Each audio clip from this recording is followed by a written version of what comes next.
할렐루야. 우리 찬송합니다. 찬송가 21장 찬양합니다. 다 찬양하여라 전능왕 창조의 주께. 찬양합니다. 21장입니다.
아멘. 29장 찬송합니다. 성도여 다 함께 할렐루야. 아멘. 29장 찬송합니다.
아멘. 31장 찬양합니다. 찬양하라 복주이신 구세주 예수. 찬양합니다. 31장입니다. 감사드립니다.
주님만 찬양하시기 바랍니다.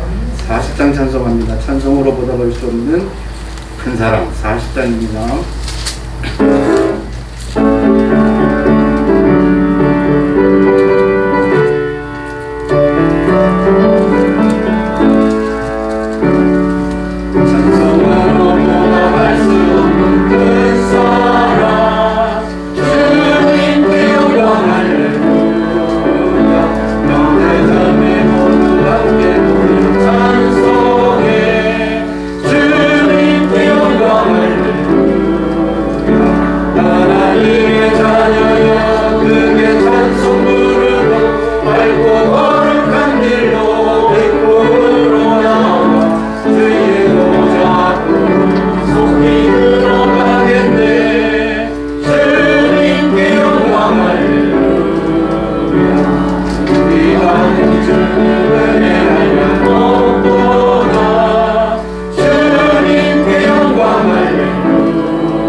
아멘. 한 장 더 찬양합니다. 64장입니다.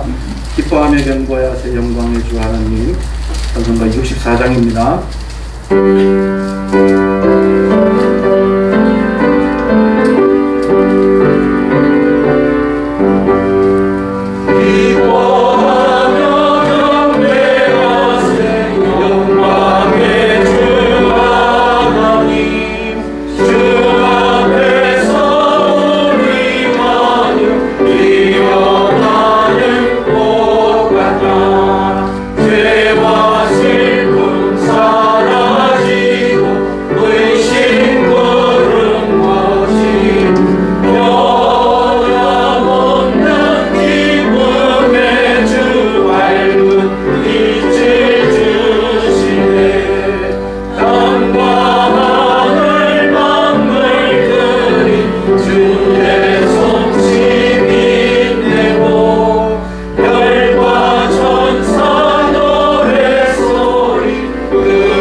이제 하나님 앞에 주일 난예배 드리겠습니다. 다 같이 일어서 주시기 바랍니다.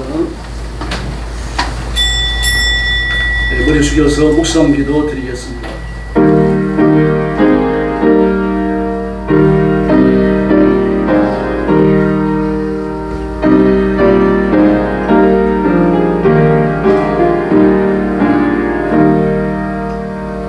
너는 하나님과 화목하고 평안하라.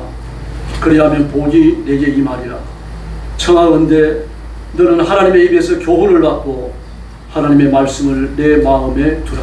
아멘. 자비로우신 아버지 감사합니다. 죽음과 저주와 지옥의 흉벌에 떨어진 저희를 불러 예수 그리스도의 보혈로 씻기시고 하나님의 자녀를 삼으신 그 은총을 감사합니다. 날마다 새 은혜를 부어주시고 하나님의 뜻을 행하게 하시며 하나님께 영광 돌리는 이 고귀한 직무를 감당케 하시니 감사합니다. 오늘도 주 앞에 엎드린 성도들, 부득이하여 영상으로 예배에 참여하는 성도들 다 기억해 주시고 하늘 문을 활짝 여시고 보좌의 복을 더하여 주시옵소서. 오늘도 온 세계에 흩어져 복음 전하는 선교사님들과 신실한 주의 종들과 사랑하는 성도들을 기억해 주시고 그 선교의 현장과 가정과 가족들을 지키시며 오늘도 하는 주일의 위로를 허락하여 주시옵소서.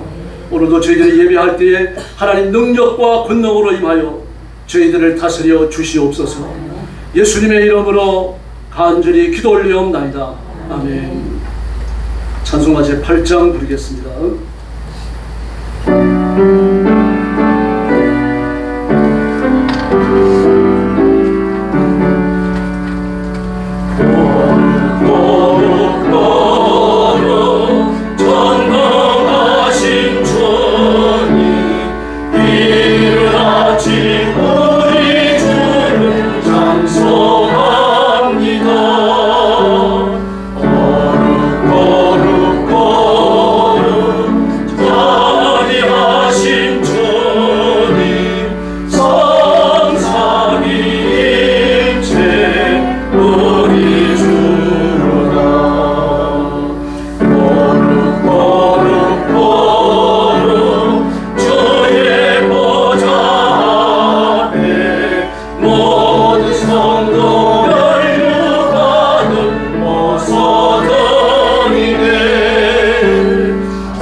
성시교도 가겠습니다. 주보에 있습니다.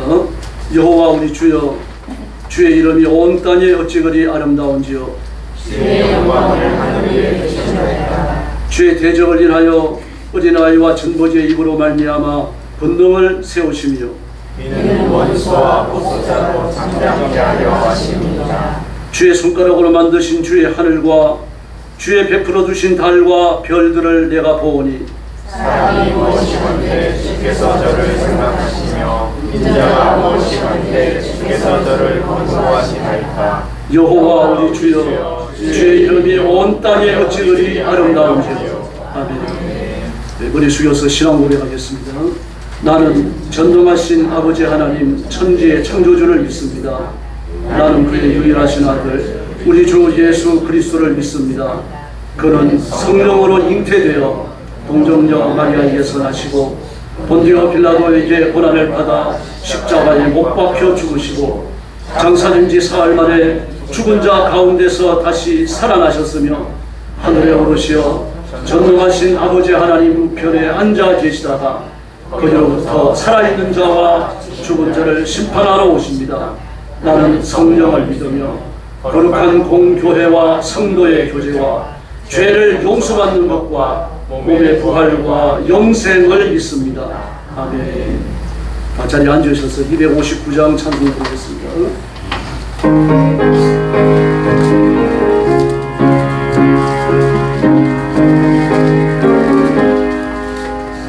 주 십자가의 피로써 그대로 씻기려 했는가. 더러운 죄에게 하는 능력 그대는 참으지 않은가. 예수의 보혈로 그대는 십자가의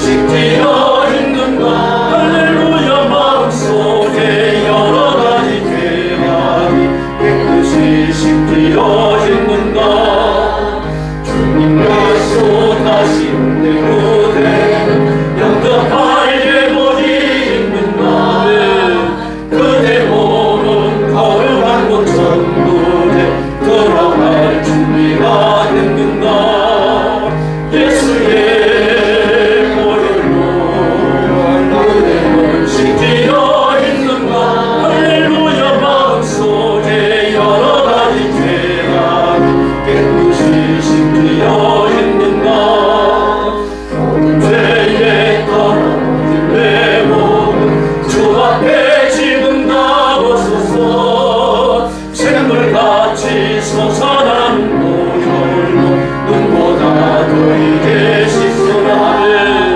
예수의 보혈로 그대는 식지어 있는가 마음속에 여러 가지 죄악이 깨끗이 식지어 있는가. 할렐루야. 이제 김종찬 장로님 나오셔서 기도해 주시겠습니다.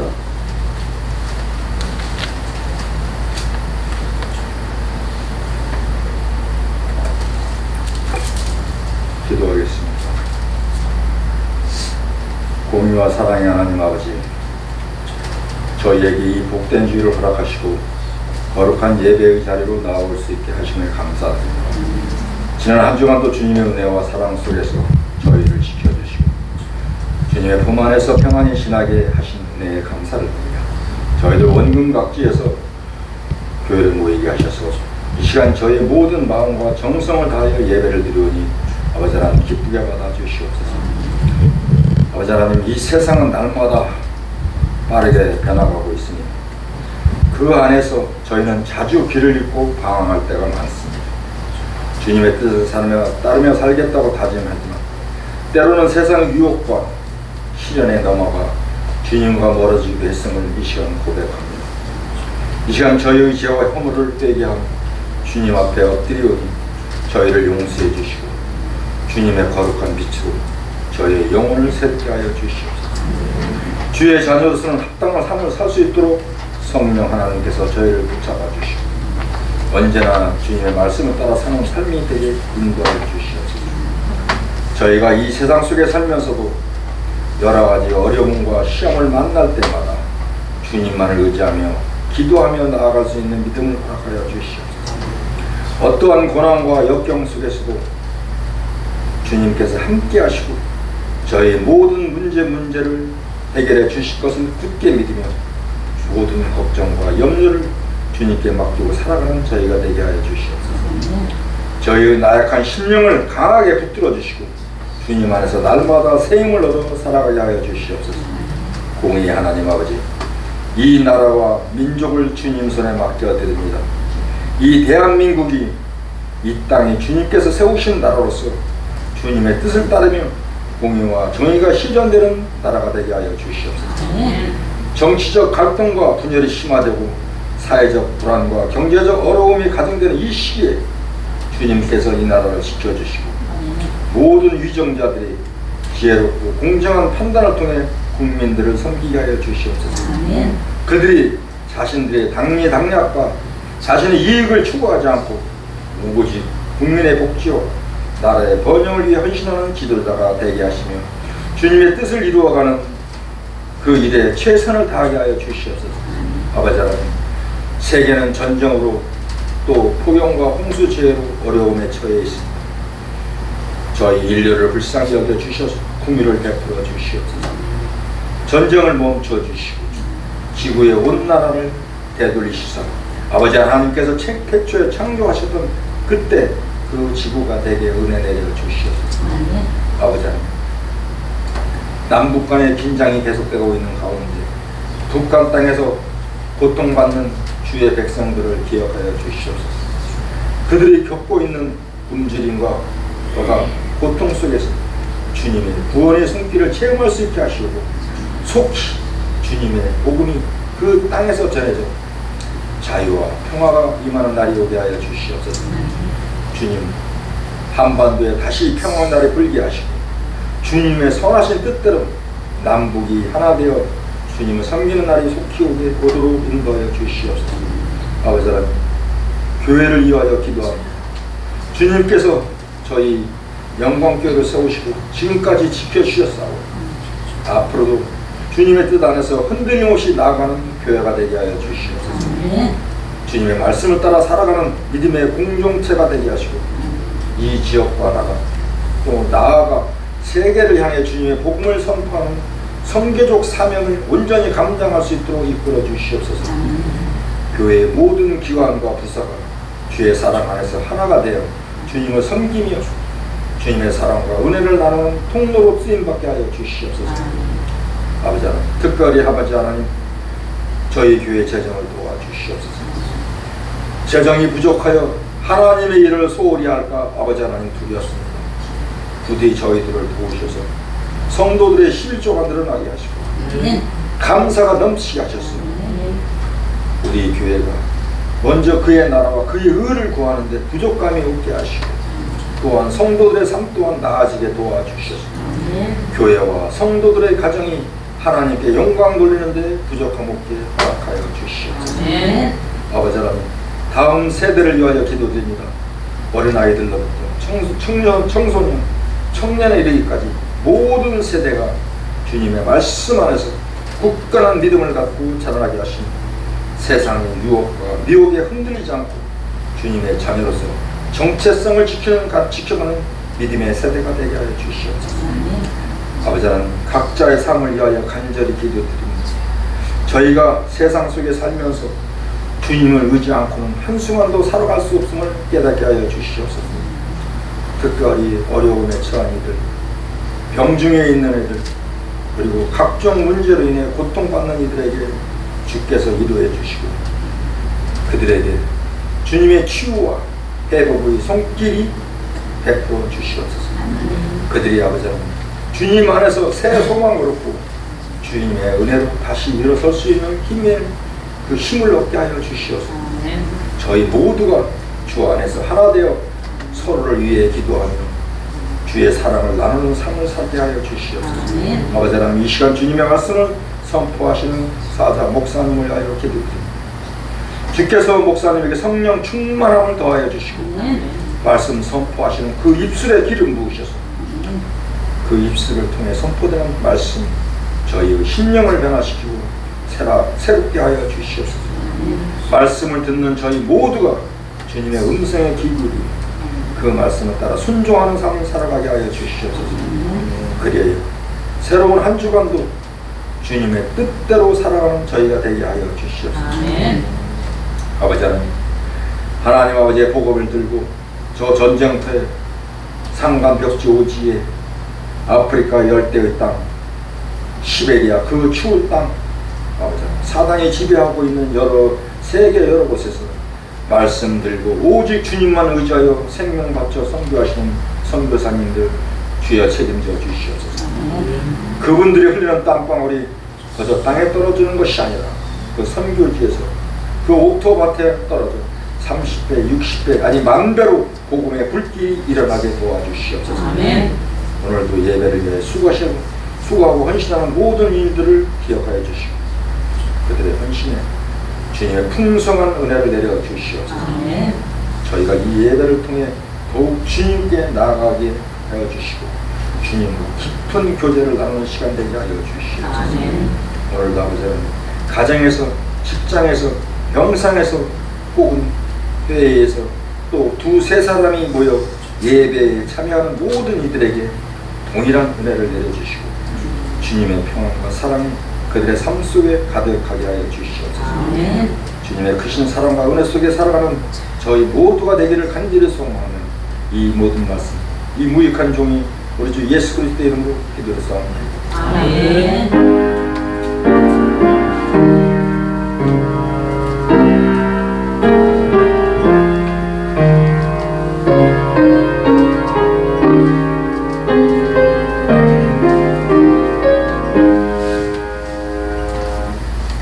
하나님 말씀 봉독하겠습니다. 창세기 24장 15절부터 20절까지입니다. 구약성경 31페이지입니다.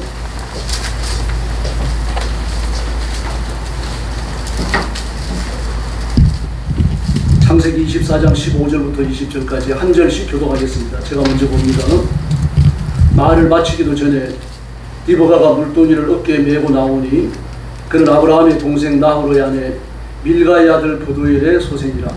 그 소녀는 그의 시기 알을 닦고 지금까지 남자가 가까이 하지 않은 처녀더라. 그가 오늘도 내려가서 물을 물동이에 채워가지고 올라오는지라. 종이 마주 달려가서 이르되 청하건대 내 물동이의 물을 내게 조금 마시게 하라. 그가 이르되 내 주여 마시소서. 그 뒤에 물동이를 채우려고 하시며 마시게 하기를 다하였고 이르되 당신의 낙타를 위해서도 물을 길어 그것들로 배불리 마시게 하리이다 하고 20절 같이 봅니다. 급히 물동이에 물을 우리에 붓고 다시 기르려고 우물로 달려가서 모든 낙타를 위하여 기는지라. 아멘. 네, 우리 성경 세 번째 시간입니다. 네, 아브라함이 있었고 중요한 사람이 많았습니다. 영향을 끼친 사람도 적지 않았고요. 네, 그러나 오늘 본문에 나오는 리브가와 또 엘리에셀은 아마 아브라함이 세상을 떠난 후에도 잊을 수 없는 사람들이었을 겁니다. 왜냐고 하면은 엘리에셀은 그의 양자가 대분한 사람이었죠. 그리고 그의 며느리, 그 아들의 아내를 이국 땅까지 가서 하나님의 뜻을 천천히 살핀 이후에 그리고 결정해서 데리고 와요.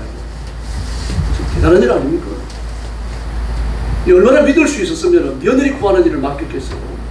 자기가 가는 것도 아니고 이삭이 가는 것도 아니고 사람을 보내가지고 하나님 그 하란성에 살고 있는 아브라함의 형제들에게 조언을 구한 것도 아니고 그걸 자기 집에서 길러온 조언입니다. 너무 신실하니까 양자를 삼으려고 했는데 하나님 허락지 않으셨죠. 그래서 그를 보내는 겁니다.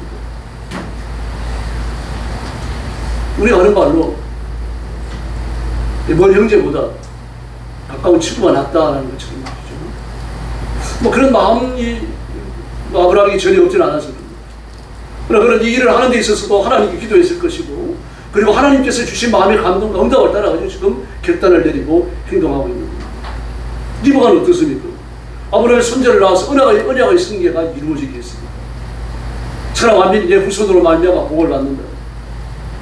창세기 3장 16절에서 말했던 그 여자의 한씨, 여자의 후손, 아브라함의 손자 중에서 여자의 후손, 그 씨를 결정하는 중요한 일을 리브가가 담당하지 않습니까? 오늘 본문을 보면은 그 리브가의 생김에 대해서 잘 말하고 있습니다. 엘리에셀은 가나안 땅 헤브론을 떠나가지고 이국 땅으로 갑니다. 생전 처음 가는 데죠. 낙타 10마리, 호위병 약간, 그리고 거대한 일을 해줄 하인들을 데리고 그리고 먼 길을 나선 거예요. 그러나 가는 건 끝나는 게 아니라 가서 사람을 찾아야 되는데 누구를 찾아야 되는지도 몰라요. 이름도 모르고 얼굴도 모릅니다. 다만 아브라함의 형제들이 그 속에 세력을 얻고 있으니까 아브라함의 집안 사람들 중에서는 선택해야 돼요. 그런데 아브라함의 집안 사람을 만나서 의논해도 안 됩니다. 아브라함이 하라고 말하지 않으니. 근데 엘리에셀이 개인적인 결정을 내려야 돼요. 우리가 기도할 수밖에 없는 거죠. 그래서 12절로 14절에 기도를 드리는 거예요. 아브라함이 하나님을 부르고. 그럼 뭐라고 말합니까? 제 기도에 응답해 주십시오라고 말을 하는데 그런데 그 앞에 사주에 붙여 뭐라고 묻습니까? 아브라함을 위하여입니다. 아브라함을 위하여. 제가 이 먼 데까지 사명을 가지고 왔는데 하나님 좀 제 길을 평탄하시기 위해서 누가 아브라함의 며느리일지 좀 알려주십시오. 그렇게 말하지 않습니다. 내 주인을 위하여, 아브라함을 위하여. 겸손한 정도가 아니죠. 그는 이 일이 아브라함의 일, 다시 말해서 주권이 누구에게 있는지 분명하게 알고 있었던 겁니다. 그건 존이에요. 메신저입니다. 심부름꾼입니다. 일이 잘 되든 잘 안 되든 결정적으로 책임을 져야 되는 분은 아브라함이 되는 거죠. 이 사실을 잘 압니다. 그러므로 하나님 아브라함의 얼굴을 봐서라도 제 기도에 응답해 주십시오. 이 기도를 하고 있는 겁니다. 그리고 14절을 보면요. 기도가 다 끝났습니다. 15절에 우리가 뭐라 그럽니까? 말을 마치기도 전에 그랬습니다. 14절까지 기도를 마치기 전에. 근데 14절에서 뭐라고 말합니까? 만약에 한 처녀가 나오면 그 처녀에게 나한테 물을 좀 달라고 말할 텐데 그럼 그 처녀가 나한테 물 줄 뿐만 아니라 제가 끌고 온 10마리 낙타에게도 물을 준다면 하나님이 정해 주시고 만나게 하시는 여자인 줄 알겠습니다. 이 기도를 끝내기가 무섭게 말을 마치기도 전에 15절에 하나님은 이런 분이신 줄로 믿습니다. 응답을 하려고 준비하고 계셨어요. 응답을 하려고 준비하고 계시다가 종이 기도하니까 옳다 잘됐다 그러면서 바로 응답하시는 겁니다. 마치 리버가가 물동이를 이렇게 메고 나왔습니다. 그리고 아브라함의 동생 나홀의 아내 밀가의 아들 부두엘의 소생이라 밝힙니다. 이 나중에 또 한번 호구 조사를 하죠. 아브라함 엘레셀이요. 아브라함의 형제의 집안 사람이었던 겁니다.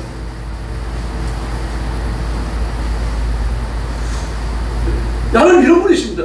내가 기도하기 전에 뭐가 필요한지 아시는 분이고, 그리고 기도만 하면 응답해 주려고 준비하고 계신다는 얘기입니다.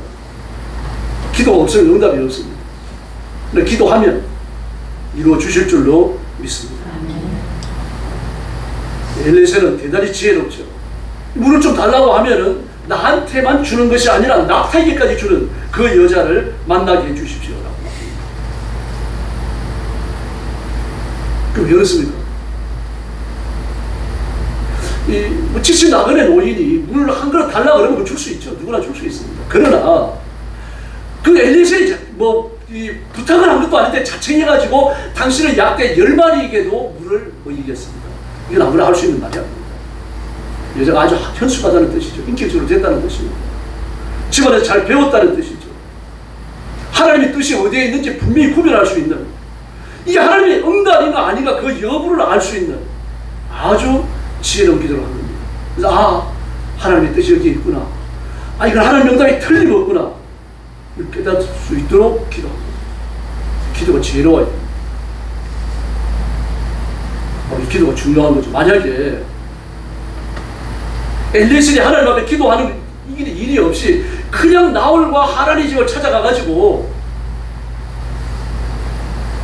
아브라함이 며느리를 찾아왔는데요 라고 사람을 수송하러 다녔습니다. 얼마나 많은 뒷발질을 했겠습니까? 기도하면 하는 거 어떻습니까? 아주 순적히 길이 열려버리는 겁니다. 섬김은 기도를 통하여 이루어지는 결실입니다. 기도 안 하고는 섬김은 안 됩니다. 예수님은 내 죄를 사하시려고 십자가에 죽으셨어요.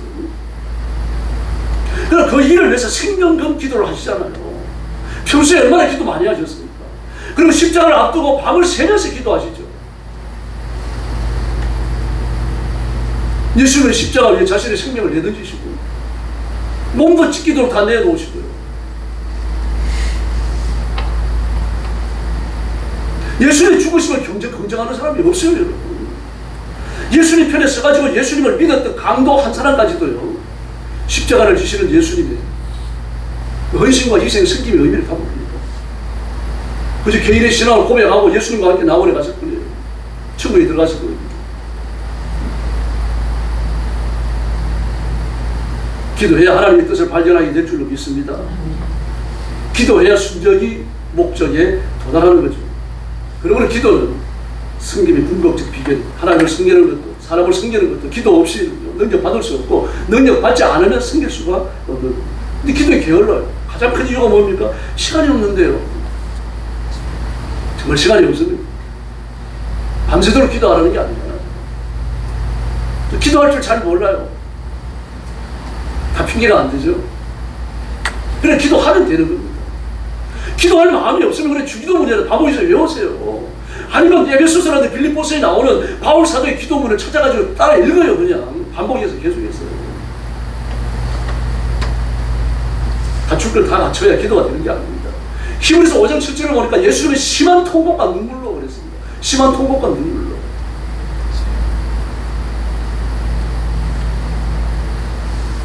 예전에 남희정 원사님은 그런 새벽임에 나와서 울다가만 들어가실 때가 있어요. 그 우는 것도 그냥 우는 게 아니라 통곡하듯이 울어요. 저는 그 울음의 의미를 몰라요. 그러나 하나님은 아시는 줄로 믿습니다.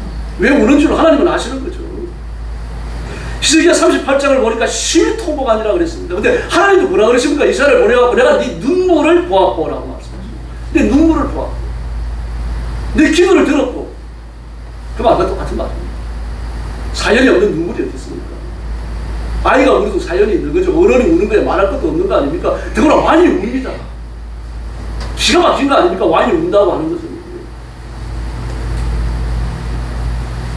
그러나 엘리에셀의 기도만 갖고 되는 건 아니죠. 그 기도의 응답을 위하여 리버가가 필요한 겁니다. 성경은 리버가에 대해서 이렇게 말합니다. 그곳 사람들이 그 아내를 물으면 이건 이제 그 나중에 이삭이 결혼한 이후에 그랄, 블레셋에서 그랄에 내려갔다가 생긴 일입니다. 그 아내를 물으면 그가 말하기를 그는 나의 누이라 하였으니 리브가나 보기 아름다움으로 그 백성이 리브가로 인하여 자기를 죽일까 하여 그는 나의 아내라 하기를 두려워하며. 이때 이삭과 리브가의 나이가 얼마나 됐을 것 같습니까? 이삭이 40에 결혼하죠. 60에 아이를 낳아요. 두 아들을 낳습니다. 그러고 나서 장자 명분 때문에 일어나는 사건이 있고, 그리고 어디에 내려갑니까? 그랄로 내려갑니다. 그러면 이때 이삭의 나이는 주자가 80 정도 됐다고 봐요. 리버가 나이는 70 정도. 눈 들어가고 70 넘은 분들 한번 보세요. 다른 남자가 탐내만큼 아름답습니까?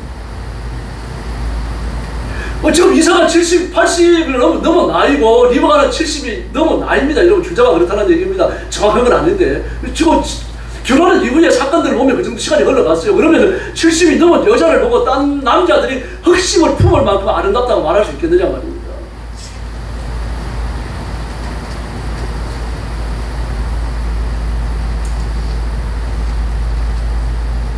이제 저는 어디 가면 지금 아버님 그러더라고요. 아버님. 지금 몸이 젊음이 사라진 거죠. 또 한 번은 전철에 내려가지고 이제 그 계단에 올라가는데 그 내 뒤에 젊은 얼굴 애를 데리고 오더니 이제 할아버지 뒤에서 한 줄로 가야 된다. 뭐 맞는 말이죠. 저도 손자가 둘이니까요. 근데 나이 먹어 가는 거 어떻게 할 수 없다는 얘기입니다. 근데 리버가는 어떻습니까? 그 정도가 아닙니다. 여러분, 곱게 나이 먹어가는 정도가 아니라 남자들이 보고 흑심을 얻을 정도의 아리따움을 가졌다는 이야기예요. 단순히 외모에 관한 이야기만은 아닙니다. 이걸 주의하셔야 됩니다. 고대 시대는 다산을 보고로 알았어요. 여인의 성김은 그래서요. 시집을 가서 여인이 가장 잘하는 건 뭡니까? 일단 아이 많이 낳는 겁니다. 다산입니다. 다산이 최고의 보직입니다. 초합절에 사용하는 식물 중에요. 종려나무와 도금냥나무가 있습니다. 이 종려나무는 히브리어 성경을 보면 타마르 그랬습니다. 그러므로 우리가 알고 있는 그런 종려나무가 아니고 대추야자입니다. 대추야자. 타마르. 이 대추야자는 굉장히 열매가 많이 엽니다. 막 한 손에 몇십 개가 달리는데요. 굉장히 많이 달립니다. 번식과 다산을 의미합니다. 그 열매가 많은 품종과 관련이 되어져가지고 신성시해요. 그래서 이 건동 지역은 유대인들도 마찬가지입니다만 지금의 아랍 사람들도 그렇습니다. 사슴 한 마리보다 물고기 10마리를 더 신성시합니다. 그 돈을 오는 게 아니죠. 숫자가 얼마냐 이걸 중요시하는 거예요. 그래서 아내를 많이 두는 것도 그게 의미가 있습니다. 자식을 많이 두는 것도 그걸 복으로 보기 때문이죠. 기보를 보십시오. 기보는 그렇게 말합니다. 나는 왕이 아니다. 왜 그런 말을 하는 거 하면은 이 전쟁에서 그 연합과 100만을 절단되는 전쟁을 자기가 시작한 게 아니라 하나님이 하셨다는 것을 기도는 누구보다 잘 알고 있잖아요. 그 겁이 많은 사람이에요. 그래서 포도즙자는 돌통수에 들어가가지고 나단이나 훑고 앉았던 그런 사람을 하나님이 불러갖고 용사를 만들어 놓잖아요. 그리고 사사가 되고 이스라엘 지도자가 돼요. 그리고 자기가 여기까지 올라온 것은 자기와 관련이 없다는 걸 압니다. 나 왕이 아니다. 근데 그거 어느 사람? 어디에 드러납니까? 아내를 얼마나 많이 뒀는지. 아들이 72입니다. 그럼 딸까지 합치면 딸은 안 나옵니다. 아들만 72라고 해요. 그럼 72의 아들을 보려고 하면 주저와 아내를 몇 명을 얻어야 되겠습니까? 7명씩 낳았다고 그러더라고요. 10명이 필요하죠? 5명씩 낳았다면 20명이 필요하죠? 다시 말해서 많은 아내를 낳고 많은 자식을 낳는 건 왕의 위용이에요. 왕의 위용. 하나 나는 이런 복을 받았다. 나는 이렇게 강한 자다. 기도는 실수입니다. 그런 실수를 해요. 근데 실수인데 뭡니까? 그게 그 당시 사람들의 보편적 생각이었어요. 근데 다말이 타말에서 나옵니다. 유다 8 중에 다말이 있었죠. 다말입니다. 압살롬의 누이와 딸도 다말입니다. 그 딸을 낳으면 일단 다말이라고 많이 지었어요. 다산의 장님 때문입니다. 이 나무는요, 불이 나죠. 근데 희한하게도 불이 나가지고 다 타는데 다시 또 이듬해 봄이 되어지면 싹이 나온다 그럽니다. 그게 또 부활을 의미합니다. 신기하죠, 그러니까요. 그리고 이게 워낙 그 나무 껍질이 단단하기 때문에 불에 타들어가더라도 완전히 다 타버리는 게 아니죠. 싹을 틔울 수 있을 만큼만 타버리고 꺼진다는 거예요. 다산을 상징하죠. 부활의 생명력을 상징하죠. 또 요단 계곡에서 잘 자랍니다. 손을 댈 수 없을 만큼 뜨거운 데가 그 광야 아닙니까? 뭐 요즘 날씨가 그렇잖아요. 주차한 차에 가가지고 잘못해가지고 피부가 차에 닿으면 화상이 입는다고 그러더라고요. 그렇게 뜨거워져요. 뭐 열을 받아가지고 쇠가 말입니다. 온도는 뭐 30 몇 도라고 그러죠. 쇠는 30 몇 도 되는 온도를 계속 받으니까 어떻습니까? 열을 계속 받으니까 70도, 80도 넘어가는 거죠. 사우나 70도는 견딜 수 있지만 쇠가 70도로 달아지고 나면 화상이 있거든요. 몸이 딥니다. 그렇게 뜨겁습니다. 유대 광자가요. 그래서 이제 그 성지순례 가는 목사님들이 가이드 인도를 받아가지고 요단 광야로 가서 한 5분씩 10분씩 서 있는다 그래요. 근데 5분 이상 서 있는 분이 없답니다. 낮에 얼마나 뜨거운지 체험하기 위해서 그렇게 뜨겁습니다. 그 여리고도 마찬가지죠. 여리고에 사람이 많은 이유가 어디 있습니까? 그 오아시스 도시거든요. 그리고 이 대추 야자나무가 너무 많습니다. 종려나무도 많이 있고요. 성경이 말하는 종려나무, 그리고 타마르나무, 이 대추 야자가 또 많습니다. 이 대추 야자는 뭐 열매가 많이 맺을 뿐 아니라 맛있잖아요. 아주 당도가 높습니다. 고대인들에게 있어가지고 이게 무엇보다 중요한 음식이었습니다. 그래서 이스라엘 광야에서 크고 작은 전쟁에서 살아남았고 번성했습니다. 그 유대인들은 이 종려나무, 이 대추 야자나무를 신성시했습니다. 아, 우리가 대추 야자나무 맞구나. 하나님이 우리에게 대추 야자나무 같은 복을 주셨구나. 뭐 이렇게 여기는 겁니다. 많이 났죠. 민족이 유대해지죠. 뜨거운 광야의 열기와 같은 전쟁에서 살아남죠. 이 큰 복을 우리도 받아야 할 줄로 믿습니다. 그래서 하나님께서 이스라엘 백성들에게 하늘의 별처럼 바다의 모래처럼 많은 복을 주시겠다고 아브라함과 창세기 15년에서 약속하시죠. 근데 그 약속을 이루십니다. 열왕기상 5장 8장 56절을 보니까요. 여호와를 찬송하십니다. 그 종 모세를 통하여 물은 말씀하십니다. 그 모든 좋은 약속이 하나도 이루어지지 아니함이 없도다. 할렐루야. 말씀하신 대로 이루신 줄로 믿습니다. 근데 열왕기상 4장 20절을 보니까요. 유다와 이스라엘 인구가 바닷가에 모래같이 많게 되며 먹고 마시며 즐거워하였다. 할렐루야. 우리도 자식을 좀 많이 낳아야 되는데 참 걱정이 많이 됩니다. 아니면 독일처럼 좀 이민 정책을 체계적으로 세워가지고 성공을 하든지 하나님 앞에 좀 부강한 나라가 되게 해달라고 필요했대요. 어쨌든 나라 백성의 숫자가 5천만이 넘어야 됩니다. 그걸 이제 마지노선으로 보는 거죠. 5천 이하로 떨어지면 경제를 계속하여 발전시키기 어렵습니다. 적어도 국민들의 숫자가 5천만을 넘어야 경제의 진보가 일어나는 걸로 봅니다. 그래서 우리 교회도 우리 민족도 대추야자나무 같은 복을 받아야 할 줄로 믿습니다. 그래서 교회의 부흥을 위해서 지속적으로 기도하시기 바랍니다. 또 하나는 도금장나무입니다. 리버가도 마찬가지죠. 리버가는 자식을 몇 낳았습니까?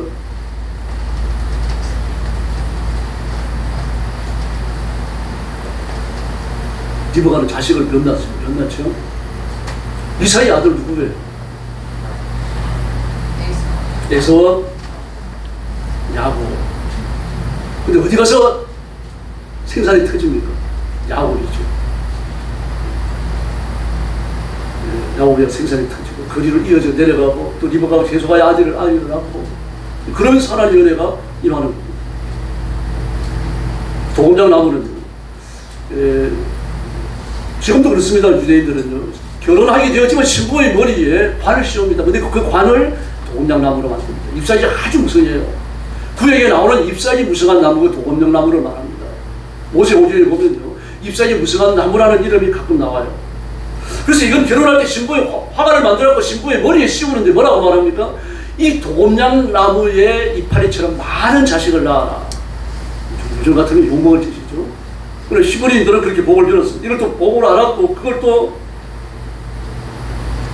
사람의 신혼부부에게 비는 대단히 심한이라고 그렇게 생각합니다. 건설과 번역을 의미했습니다. 그래서 구약에서 아름다운 여자는 아이를 잘 낳고 많이 낳는 여자입니다. 외모가 아름다운 게 둘째 문제예요. 일단 몸을 봐야 되는데 체격을 봐야 돼요. 허리가 가늘고 체격이 작으면요, 불합격. 튼튼하고 체격 좋고 아이를 많이 낳을 수 있는 건강한 여자가 아름다운 여자. 리브가가 외모가 있다는 거죠.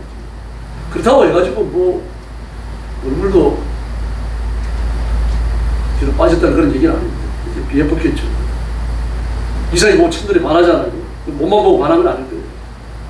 근데 아가서에 나오는 여자들의 외모에 대한 기록입니다. 왜 그렇습니까? 그 아가서에 나오는 여자들은 솔로몬의 여자들이잖아요. 이 여자들이 나서가 할 일이 없습니다. 뭔 일을 하겠습니까? 왕궁의 여자들. 그 외모만 바꾸면 되는 거죠. 일반 평민과 달렸어요. 환경이 달랐기 때문에. 일반 평민들은 모든 일을 다 해야 됩니다. 온갖 모든 일을 다 해야 돼요. 크고 작은 일부터 시작해갖고요. 남자보다 못 쓰는 일을 더 많이 했습니다. 여자들이 하는 일들은 좀 허드렛 일을 봤던 거예요. 좀 시야에 보고. 그리고 생생내는 일, 일어나는 일, 겉으로 하는 일들만 남자들이 나가서 했어요. 그래서 구약시대에 집안일을 잘하는 여자가 아름다운 여자입니다. 집안에 남아가지고 모든 일을 다 해야 됩니다. 집안과 관련된 일을 다 해야 됩니다. 지금도 그런 습관이 남아서 뭐라고 그럽니까? 아, 자기 아내를 집사람이라고 그러죠. 아내라고 그러죠. 안사람이라고 그럽니다. 남자는 바깥 사람이라고 그럽니다. 이것들이 지금까지 남아있는 거죠. 밀을 보관하지 밀가루를 보관하지 않아요. 밀가루를 보관을 하려고 하면 대단히 까다롭죠. 우기 어떻게 보관할 겁니까? 밀을 추수하고 나면 건기죠. 건기가 지나가면 우기죠. 그럼 가루를 어떻게 보관할 겁니까? 문제가 있죠. 그리고 그때 농약을 쓰지 않았습니다. 옛날 우리가 농약을 쓰지 않았을 때 밀가루 벌레 생겼잖아요. 아마 기억 다 나실 겁니다. 지금은 농약을 많이 쓰니까 벌레 생기는 밀가루가 없습니다. 밀을 보관합니다. 밀을 보관해야 되니까 이 맷돌이 있어야 되는 거죠. 맷돌도 큰 거 있어야 되고 작은 거 있어야 되고요. 천막을 치는 것은 여자의 일입니다. 운반은 남자가 하지만 남자는 양을 치고 거래하고 사회활동을 했어요. 할 일이 없으면 예생 나무 밑에 앉아가지고 노닥거렸어요. 여자들이 일하는 거 구경하면서요. 그래서 구경에 나오는 여자들의 책임이 만만치 않았어요. 성경에 보면 이해하기 어려운 장면이 나오는 겁니다. 우리가 아는 대로 전쟁에 나가면요. 남자들이 전쟁을 이끌잖아요. 그런데 이스라엘 백성을 그 식민지에서 구하기 위해 가지고 블레셋 식민지에서 구하기 위해 가지고 군사를 이끌고 나가는 바람이 뭐라 하십니까? 더불어 치맛자락 붙잡고요. 나와 함께 가자. 나와 함께 가면 내가 가겠다. 이 더불어 보통 여자가 아니었다. 남자 찜좀 먹는 그런 여자였어. 시선은 어떻습니까? 해결 안에 야인에게 드라큘라처럼 말이죠. 나무복 한 방에 아주 한 방에 가버립니다. 그뭘 말합니까? 아무리 살찌게 이 망치질을 했다고 하죠. 우리 같으면 할 수 있습니까? 저도 못해요. 근데 한 큐에 보내버립니다. 그건 평소에 익숙한 작업이었다는 뜻입니다. 말뚝박을 일이 많아요. 유대인은. 그 모든 일들은 여자가 있습니다. 나무망치를 들고 말입니다. 그래서 쇠망치는 거의 없었어요. 집안에 하나 있을까 말까 했어요. 거의 나무망치입니다. 그걸 들고 나무못을 박아 제끼는 거죠. 땅에다. 주로 여자들이 있습니다. 그래서 여자들은 체력과 힘이 좋았어요. 남자들은 주로 집 바깥에 일어나 양을 치고 또 농사 짓고 가족을 보호하고 협상하고 물리적 충돌로 싸우고 평상시에 남자들이 별로 할 일이 없습니다. 이런 일들 양치는 일 외에는 늘 할 일이 없잖아요. 농사 짓는 것도 여자들이 나와가지고 일을 도왔어요. 그 남자들 빈둥거리는 일이 많았습니다. 그 도검장 나무를 초막절에 가져오는 이유는 요단을 건너가지고 유대산지에 들어왔을 때 아주 이파리가 무성한 나무를 보는 겁니다. 그 척박한 광자를 건너오다가 그걸 보니까 눈이 휘둥그레지는 겁니다. 상막한 광자. 열풍이 불어오는 광자, 순실 수 없도록 뜨거운 광자. 그들이 피할 데가 없습니다. 더위를 피할 데가 없습니다. 그런데 요단을 지나가지고 가나안에 들어오니까 어떻습니까? 강가에 잎사귀가 무성한 도양금 나무가 기다리고 있는 겁니다. 탐성을 저절로 자아내는 거예요. 야, 여기는 나물이구나. 강을 건너왔잖아요. 강을 건너왔는데 잎사귀가 무성하고 말입니다. 열매가 주렁주렁 열린 대추야자 나무가 있고 말입니다. 도금장 나무가 있으니까 절로 탄성이 저리고 지금 야, 이게 천국이다. 그래서 이스라엘 백성들은 자기 가정이, 자기 가문이, 자기 민족이 도금장 나무 잎사귀처럼 무성하기를 그렇게 바랬습니다. 도금장 나무는 예수 믿는 사람들의 생명력과 번성에 대한 교훈입니다. 하나님의 생명력을 찾을 수 있습니다. 광야에 없습니다. 여러분. 예수님은 일생에 죽음과 절망과 파멸에서 잠자는 이들을 건질 일을 하셨어요. 생명력을 공급하시고 원청을 회복시켰어요. 가버나움 회당에서 예수님은 악한 영이 고통받는 사람을 고쳐주시고 집으로 돌아오시는 도중에 백부장의 하인을 고쳐주시고 베드로 장모의 집에 들어가시고 또 그 장모의 열병을 고쳐주십니다. 예수님의 성김이었어요. 이제 차원이 다르죠. 우리 뭐 용돈을 좀 준다든지 음식을 사준다든지 옷을 좀 사준다든지 이 정도의 성기는 거죠. 그런데 예수님은 어떻습니까? 인생의 궁극적 문제를 해결해 주셨어요. 예수님 오늘도 만나시길 바랍니다. 신학교 유전에 의하면 베드로의 아내를 큰골디아라고 합니다. 큰골디아. 캐톨릭에서 많이 썼죠. 큰골디아. 아주 간절한 슬픔을 지녔어요. 그런데 베드로와 같이 성기를 다녔습니다. 그 베드로 성기에도 나오죠. 아내 된 여인을 같이 데리고 다녔다고요. 아내 된 자매를 같이 데리고 다녔다. 그 성기를 같이 다녔습니다. 로마에 갔을 때요. 같이 붙잡혀요. 같이 붙잡혀가지고 십자가가 나란히 놓여지고 우리 같이 십자가에 못 박힙니다.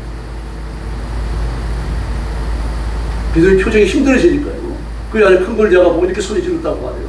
여보, 예수님의 십자가를 생각하셔야죠. 십자가 앞에 부끄럽지 말아야죠. 가만히 있는 여자들이 대단해요. 주기철 목사님 사모님도 그랬죠. 그때 베드로가 정신을 차렸다고 합니다. 그렇다. 내가 정신을 차리고 죽음을 직면하고 순교해야 되겠다. 그런 마음을 먹었다. 하나님은 온 세상을 창조하고 섭리하는 분이십니다. 지금 베드로가 십자가에 거꾸로 못 박히고 예수를 위해서 순교의 제물로 바쳐지고 그 혼자만의 힘이 아니죠. 큰골디아의 격려가 있었던 겁니다. 하나님의 능력, 하나님의 권세가 그 아내를 통해서 나타났던 거죠. 나는 이런 식으로 우리를 섬기는 겁니다. 또 베드로와 베드로의 아내는 어떻습니까? 온 힘을 다해갖고 자신의 생명과 몸을 하나님 앞에 내어 바침으로 하나님에 대한 믿음을 지키고 섬김의 사명을 감당하고 있습니다. 하나님이 창조의 주인이시고 온 세상 만민의 생명체의 주인이시기 때문입니다. 바로 이것이 창조주 하나님의 피조물을 섬기는 방식입니다. 우리가 기도할 때 건강도 회복시켜 주시고 이락한 것을 강하게 해주시며 우리의 삶을 새롭게 해주실 줄로 믿습니다. 베드로는 빌립과 마찬가지로 베세다 사람입니다. 빌립은 안드레와 베드로와 한 동네 베세다 사람이라 그렇게 말합니다. 근데 베드로의 아내는 가버나움 사람이에요. 근데 베드로가 가버나움에 살아요. 베세다 사람인데 가버나움으로 갔던 겁니다. 그럼 무슨 말을 합니까? 결혼할 때 가버나움으로 간 거죠. 그럼 거기에 뿌리를 내리고 거기에서 집을 짓고 가버나움 회당에 가까운 곳에 베드로가 큰 집을 얻고요. 그리고 예루살렘 다니면서 물고기를 팔아가지고 먹고 살았습니다. 근데 거기에서 예수님을 만나요. 베드로는 예수님을 낳았죠. 나사렛은 예수님을 길렀습니다. 가버나움은 예수님을 일하게 하셨고요. 예루살렘은 예수님을 죽입니다. 가버나움은 예수님이 그 3년간의 공생애를 보내시면서 가장 많이 들리셨던 곳이고 일하셨던 곳이에요.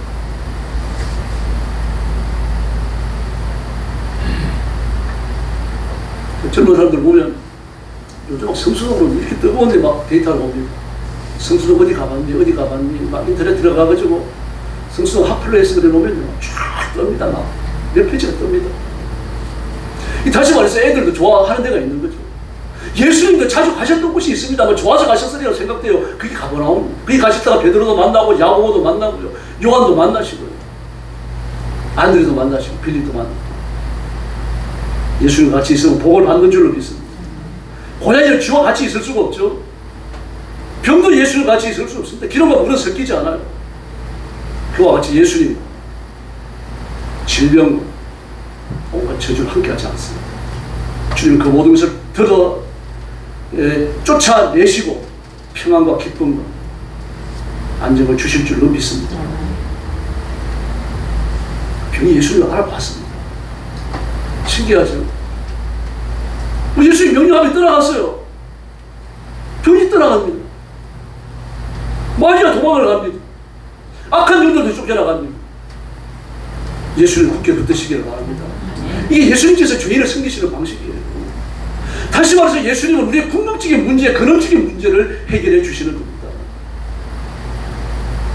아무리 사람을 사랑하려고 해도 안 됩니다. 그러나 사랑의 열쇠가 부어지면 그냥 돼요, 여러분. 자식을 낳고 나면 어머니와 그 자식 사이에 심적거리 만들어집니다. 이건 이해가 안 되는 거예요. 남자들은 죽었다 깨어나도 기억을 못하는 겁니다. 엄마만 아는 거예요. 그 독특한 은혜, 은사를 하나님께서 주시기 때문입니다.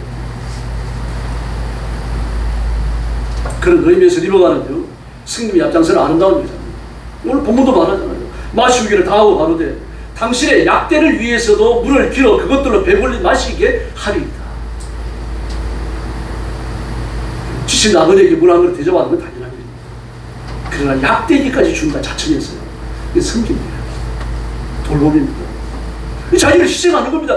약대가 물을 좀 많이 먹습니까? 10마리가 그 목이 말라놓으니까 얼마나 많이 마셔야 적힐 겁니까? 다 갖다 놨다고 몇 번씩.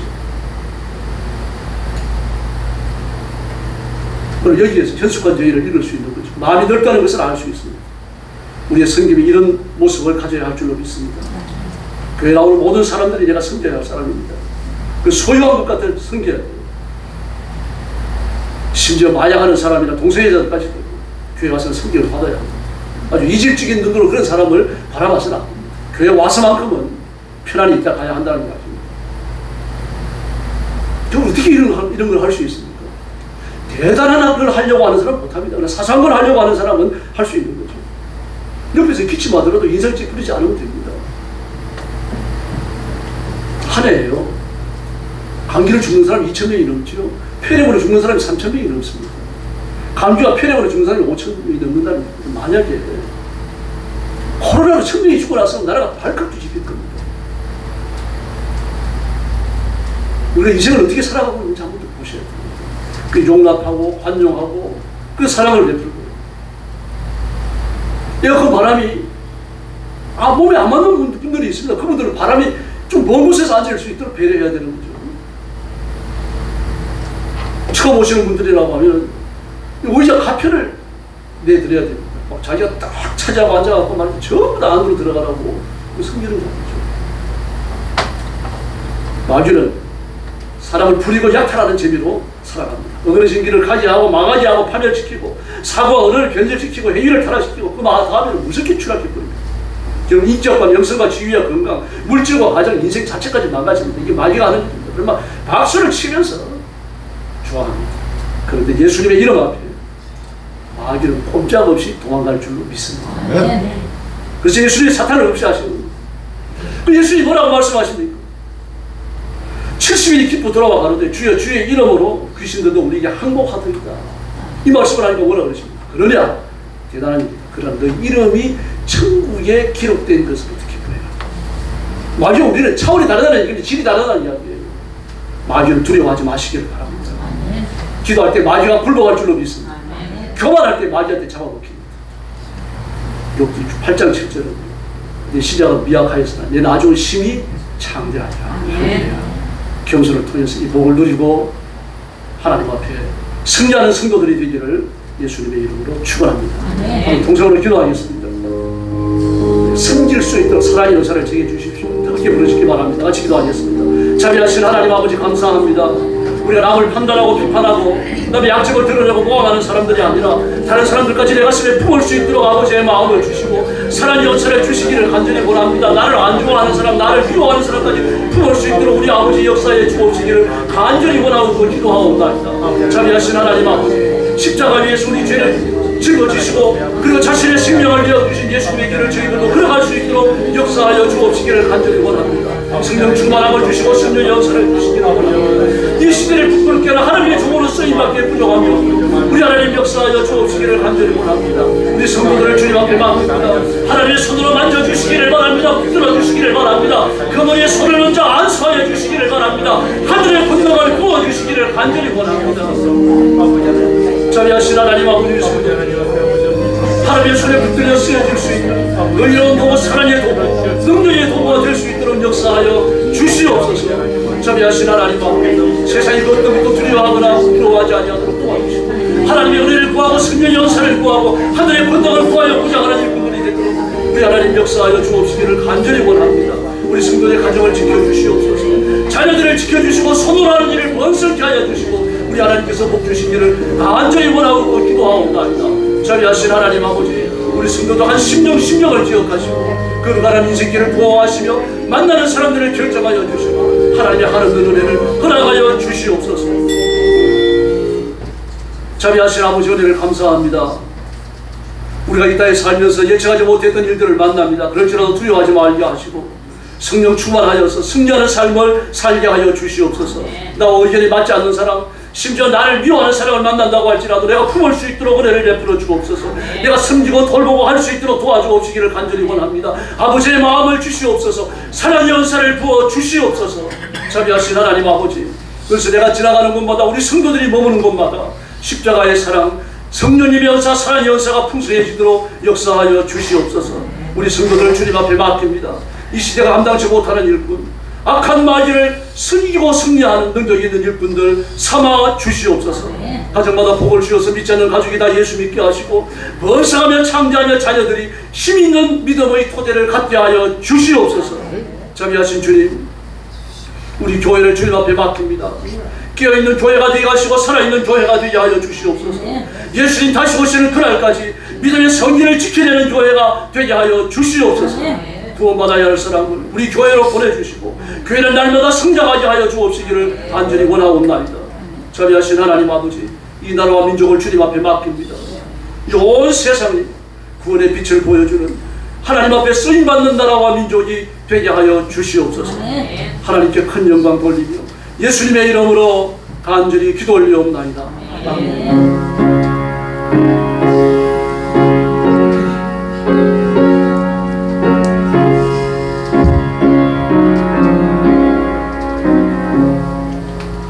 찬송가 395장 부르겠습니다. 3절 부를 때 공동 시작해 주시기 바랍니다.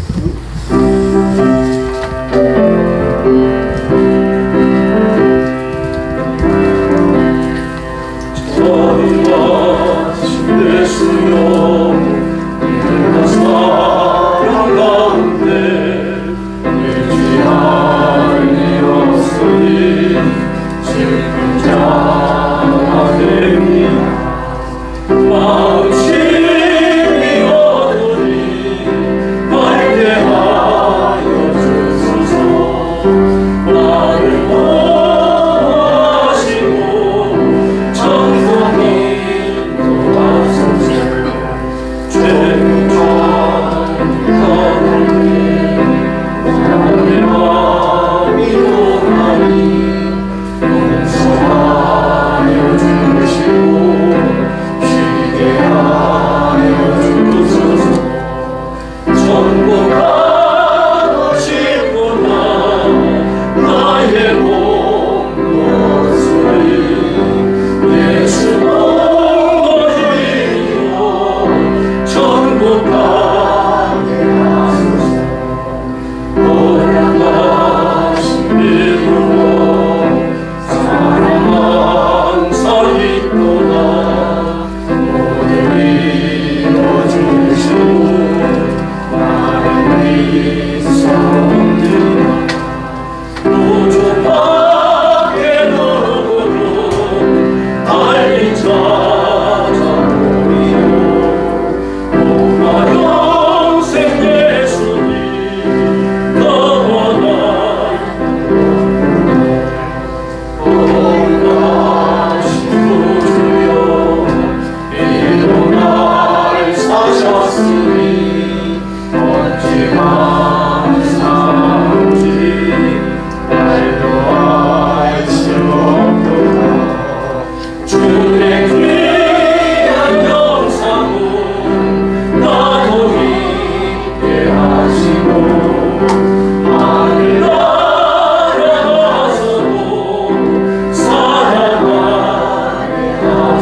사랑의 아버지 감사합니다. 준비된 예물을 주님 앞에 바칩니다. 주일 아침에 온 힘을 다하여 마음과 정성을 다하여 하나님 앞에 예배하고 준비된 예물을 드려 하나님 앞에 봉헌하는 손길들, 사랑하는 성도들 다 기억하시고 하늘문을 활짝 여시고 복을 내려 주시옵소서. 예수님의 승김이 십자가 위에서 결실이 되어졌던 것처럼 우리도 헌신과 희생을 통하여 승김의 직무를 감당하고 결실하고 하나님 앞에 칭찬 듣는 귀한 종들이 되게 하여 주시옵소서. 승리는 직무를 감당하도록 필요한 물질을 주시옵소서. 물질을 꾸려다니는 일 없도록 도와주시고 나누며 베풀게 하여 주시기를 바랍니다. 하나님의 일에 앞장서는 일꾼들이 되도록 주께서 복 주시고 사용하여 주시옵소서. 이 물질을 주 앞에 봉헌합니다. 하나님의 말씀이 전파되는 것과 주의 재림을 준비하는 일과 하나님의 거룩한 사역들을 위하여 쓰여지는 귀한 예물이 되게 하여 주시옵소서. 예수님의 이름으로 간절히 기도 올리옵나이다. 아멘.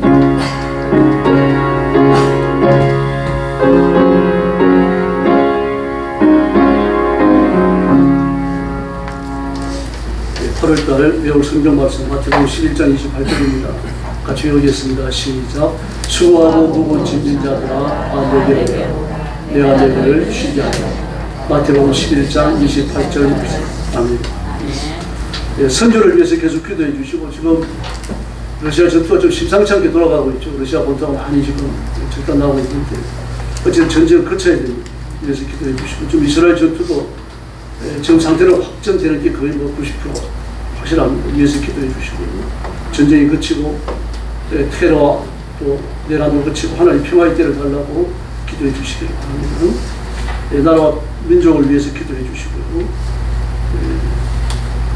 몸이 아픈 성도들을 위해서 부르짖어 주시기 바랍니다. 옆에 계신 분들하고 인사 나눠주시죠. 사랑합니다. 목사님 사랑합니다. 할렐루야. 감사합니다. 우리 한 번 더 인사하겠습니다. 우리는 섬기는 종입니다. 다 같이 일어나셔서 55장 찬송 드리겠습니다. 축도하겠습니다.